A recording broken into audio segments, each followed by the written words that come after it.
안녕하세요. 커만dan트 초입니다. 오늘의 이야기는 사운드 오브 뮤직입니다. 사운드 오브 뮤직은 너무나 유명한 영화이므로 줄거리는 생략하고 이 영화가 잠수함과 무슨 연관이 있을까라고 생각하시는 여러분들에게 질문을 몇 가지 해보겠습니다. 한번 속으로 답을 해보시기 바랍니다. 첫 번째 질문은 마리아와 캡틴 폰트랍이 과연 실존 인물인가 하는 것입니다. 두 번째 질문은 오스트리아에 과연 해군이 있는가 하는 질문입니다. 세 번째 질문은 퇴역 해군 장교인 캡틴 폰트랍이 영화 속같이 과연 부자로 살았을까 하는 질문입니다. 마지막 네 번째 질문은 독일 해군은 58세의 캡틴 폰트랍을 왜 필요로 했을까 하는 질문입니다. 그럼 사실관계를 한번 확인해 보도록 하겠습니다. 첫 번째 질문입니다. 마리아와 캡틴 폰트랍은 과연 실존 인물일까요? 네, 실존 인물이며 실제 이름을 그대로 사용했습니다. 보시는 사진은 마리아와 폰트랍이 1927년 결혼하는 장면입니다. 영화 속에 부분적인 각색은 있지만 전체적인 스토리는 실화를 바탕으로 한 것입니다. 추가해서 다음과 같은 질문들이 있습니다. 마리아는 수녀원 출신이다. 전 부인의 아이가 7명이 있었다. 가족 합창단을 했다. 잘츠부르크 음악경연대회에서 1등을 했다. 독일군을 피해 오스트리아를 탈출했다.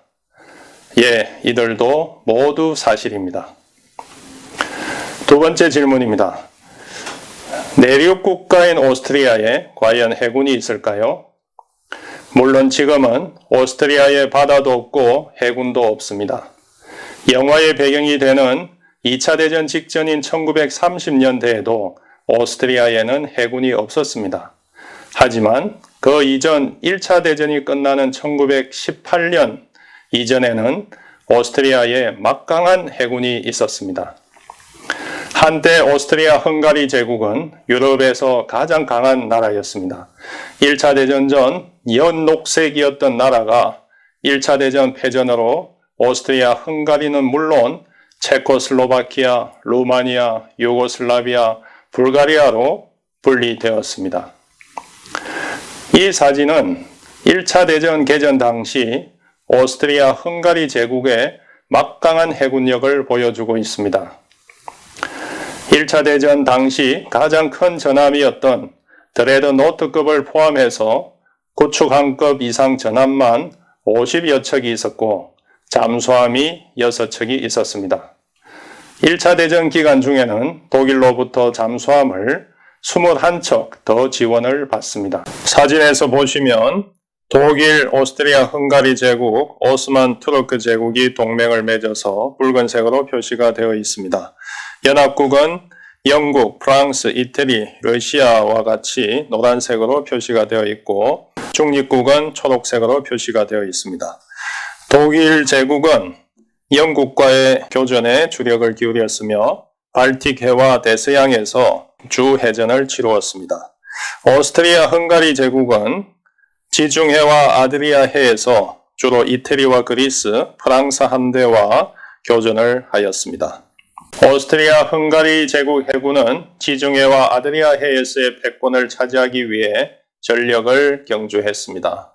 영화 속에서 첫째 딸이 남자친구에게 아빠는 Big Naval Hero, 즉 아빠는 위대한 해군 영웅이다 라고 하는 장면이 있습니다. 영화 속의 폰트랍은 이미 사회인이지만 자녀들에게 해군 복장을 입히고 보선 파이프로 아이들에게 제식 훈련을 시킵니다. 이것이 보선 파이프인데요. 해군 함정에서 신호용으로 사용하고 있습니다. 아주 멀리까지 소리가 전달되지요.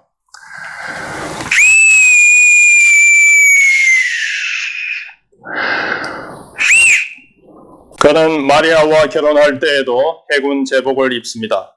이미 없어진 해군임에도 자신이 해군에 대한 큰 긍지가 있어 보이는데 그는 과연 어떤 해군의 영웅이었을까요?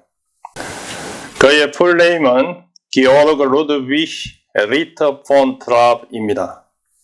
그는 세계 잠수함계에는 잘 알려진 인물로 1차 대전에 가장 유명했던 잠수함 함장 중에 한 명이었습니다. 폰 트랍은 1880년 4월 4일 출생해서 1894년 해군에 입대했으며 1908년 잠수함에 지원합니다.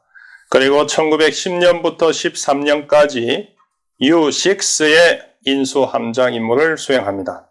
인수함장은 배가 태어나서 첫 함장을 일컫는 말입니다. 그가 인수한 U6는 1910년 7월 1일 취역해서 전쟁 전까지 훈련함으로 활용이 됩니다. U6는 미국 홀란드급 잠수함으로 미국에서 부분 건조해서 오스트리아에 있는 화이트헤드 컴퍼니에서 라이센스 생산을 하였습니다. 그의 배는 홀란드급인데 존 필립 홀란드라는 발명가의 이름에서 명명되었습니다. 홀란드는 최초의 현대식 잠수함 홀란드급을 발명한 잠수함 역사의 아주 주요한 사람입니다. 사진은 오스트리아 헝가리 제국의 지도를 나타냅니다. 지금은 크로아티아에 위치해 있지만 오스트리아 해군은 화이트헤드 컴퍼니를 현재 리에카에 설립을 하고 이곳에서 잠수함을 건조합니다. 1914년 6월 28일 1차 대전이 발발하고 1915년 4월 17일 폰 트랍은 U5 함장에 취임합니다. U5 함교에 있는 이가 폰 트랍입니다. U5는 1차 대전 개전 시 오스트리아 헝가리 제국이 사용할 수 있었던 잠수함 4척 중에 한 척이었습니다. U5는 앞에 소개한 U6와 같은 유형의 잠수함이었습니다. 길이가 32.1m, 폭이 4.19m, 전방에 어뢰 발사관 직경 45cm짜리가 2문이 있었고 어뢰 4문을 탑재할 수 있었습니다. 수상 톤수가 240톤, 수중 톤수가 273톤이었으며 수상 10.75노트, 수중 8.5노트 속력을 낼 수 있었습니다. 특이하게 초기 잠수함에 가솔린 엔진을 탑재하였고 성조원은 19명이 편성하고 있었습니다. 폰 트랍 함장은 U5에서 9번의 출동을 하는데 여기서 잠수함 함장으로서 큰 능력을 발휘합니다. 즉 폰 트랍 함장이 취임 후에 9일 만에 초계 중 프랑스 주력함인 준순양함 레온 감베타함을 발견합니다. 엄밀히 접근해서 야간에 수중에서 어뢰 2발을 발사하는데 2발을 모두 명중시킵니다.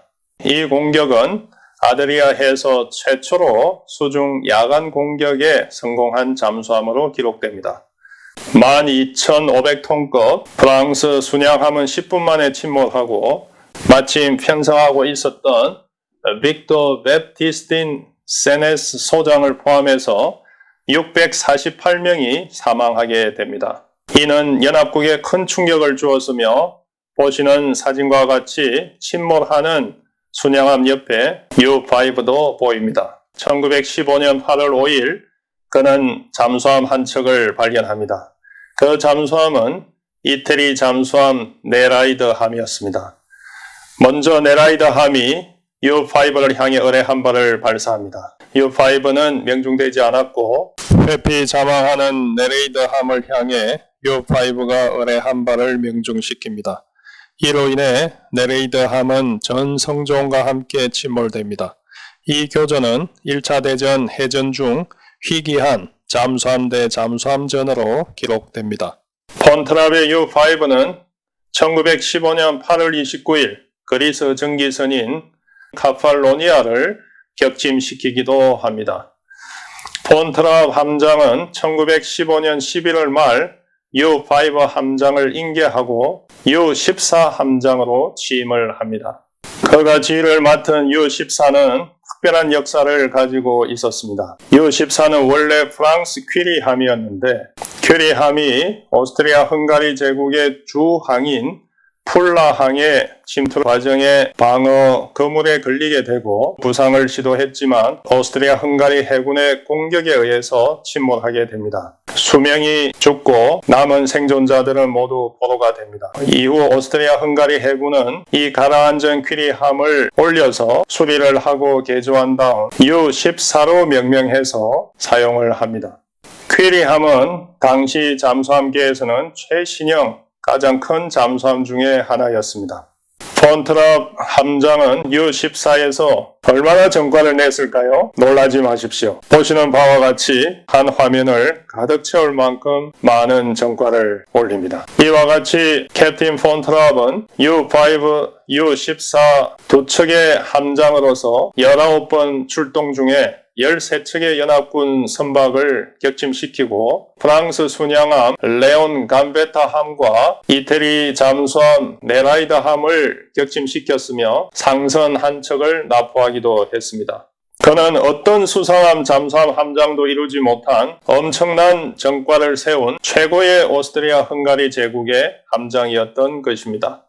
그는 수많은 훈장을 받았지만 그 중에서도 가장 값진 훈장이 U-5 함장으로서 프랑스 주력함 레온 감베타함을 격침시켰던 공으로 받은 최고 훈장 기사 십자장이었습니다. 영화에서도 그는 공식 행사에 이것을 착용하고 있습니다. 세 번째 질문입니다. 폰트랍 함장은 영화에서 대저택에서 자녀들과 거주하는 것으로 나옵니다. 그는 실제 부자였습니다. 그럼 어떻게 부자가 되었을까요? 1911년 그의 첫 번째 결혼 사진입니다. 그의 첫 번째 부인 이름은 아가테 화이트헤드였습니다. 화이트헤드. 어디서 들어본 이름 아닙니까?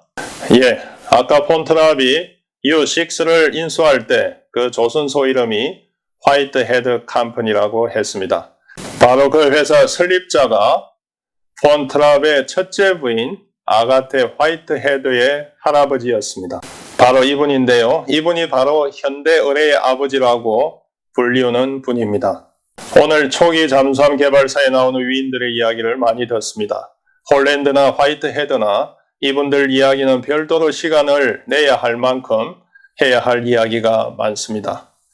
영국인 화이트헤드가 의뢰를 개발했는데 당시 영국에서는 그 성능을 믿지 못해서 사용을 거부했습니다. 마침 오스트리아 황제 프란츠 요셉이 이를 인정하고 현재 크로아티아 리에카에 있는 곳에 공장까지 제공하면서 그를 초빙하게 되고 그는 오스트리아로 오게 됩니다. 화이트헤드는 의뢰 개발자지만 다른 사업에도 관여를 하게 되고 많은 재력을 가지게 됩니다. 그의 손녀 사랑은 남달랐는데요. 자신의 유산을 손녀이자 폰트랍의 아내인 아가테에게 물려주게 됩니다. 보통 배는 진수식을 할 때 여성이 샴페인을 터뜨립니다. 사진은 참고용인데요. U-6를 진수할 때 샴페인을 터뜨린 여성이 바로 아가테 화이트헤드였습니다. 폰트랍은 U-6의 인수함장이었지요. 이것이 인연이 되었는지 폰트랍과 아가테는 결혼을 하게 됩니다. 하지만 애석하게도 결혼한 지 11년 만에 7명의 자녀를 두고 그녀는 열병으로 숨지고 맙니다. 이제 영화 속에서 폰트랍 가족이 대저택에서 살고 있는 것이 전혀 이상하지가 않죠. 잠시 폰트랍 함장의 계급에 대해서 이야기해 보겠습니다. 당시 오스트리아 해군 계급장을 보세요. 세 줄이 있는 것이 대위이고 굵은 줄 하나에 얇은 줄 하나 있는 것이 소령입니다. 폰트랍이 첫 번째 결혼할 때에는 대위였습니다. 그리고 두 번째 결혼할 때는 소령이었죠. 독일 원판 영화에는 이 계급이 잘 나타나 있습니다. 폰트랍의 마지막 계급은 소령이었습니다. 영화에서 자신을 캡틴이라고 부르라고 하죠. 그리고 주위 사람들도 모두 캡틴 폰트랍이라고 부릅니다. 그런데 우리나라에는 폰트랍 대령이라고 알려져 있습니다. 캡틴은 통번역가들이 통번역하면서 실수를 많이 하는 단어입니다. 육군에서는 대위이고 공군은 육군에서 파생된 군대라 계급 체계가 육군과 똑같습니다. 역시 대위입니다. 하지만 해군에서는 캡틴은 대령이죠. 그래서 폰트랍은 해군 대령으로 번역되었습니다. 캡틴은 이외에도 군함 함장, 상선 선장, 항공기 기장의 의미도 있습니다. 폰트랍은 자신이 최고의 잠수함 함장이었다는 자부심을 계속 지니고 있었습니다. 따라서 자신을 항상 함장으로 불러주기를 원했습니다. 결론적으로 폰트랍 대령은 잘못된 번역이고 폰트랍 함장으로 부르는 게 맞습니다. 폰트랍 함장은 1880년생이고 1938년 독일은 오스트리아를 점령하고 폰트랍 함장을 해군에 영입하려고 합니다. 이때 이미 폰트랍 함장은 58세가 되었습니다. 나이 많은 폰트랍을 독일 해군은 왜 영입하려고 했을까요? 영화의 한 장면에서 베를린에서 소환 통보를 받습니다. 베를린은 독일 해군 본부가 있는 곳입니다. 폰트랍 함장의 부임지는 브레머하펜입니다. 독일의 유명한 잠수함 기지가 있는 곳이죠. 독일은 폰트랍 함장의 명성이 필요했고 그의 전투 경험을 2차 대전 독일 유보트 전투에 활용하고 싶었던 것입니다. 이제 우리의 궁금증은 모두 풀렸습니다. 폰트랍 함장 가족은 1938년 2차 대전 개전 직전 이태리를 거쳐 미국으로 망명합니다. 음악 활동을 하며 전국을 순회하고 지금까지도 미국에서는 폰트랍 패밀리를 모르는 사람이 없을 정도로 많은 활동을 하였습니다. 폰트랍 함장은 아내 마리아와 나이 차이가 25살이었습니다. 그 사이에 또 3명의 자녀를 두어서 총 10명의 자녀가 있었군요. 마지막 아들은 만 59세에 놓기도 했습니다. 그는 67세의 나이로 미국에서 폐암으로 사망합니다. 이제 사운드 오브 뮤직이 좀 달라 보이지 않나요? 사운드 오브 뮤직은 잠수함 함장으로서 긍지를 가지고 자신과 조국을 사랑하며 살았던 폰트랍이라는 인물이 있었기에 나올 수 있었던 영화입니다. 세계를 보고 잠수함을 보면 아주 작습니다. 하지만 잠수함 속에도 무한한 세계가 있습니다. 다음 시간부터는 잠수함 상식을 좀 더 넓혀보도록 하겠습니다.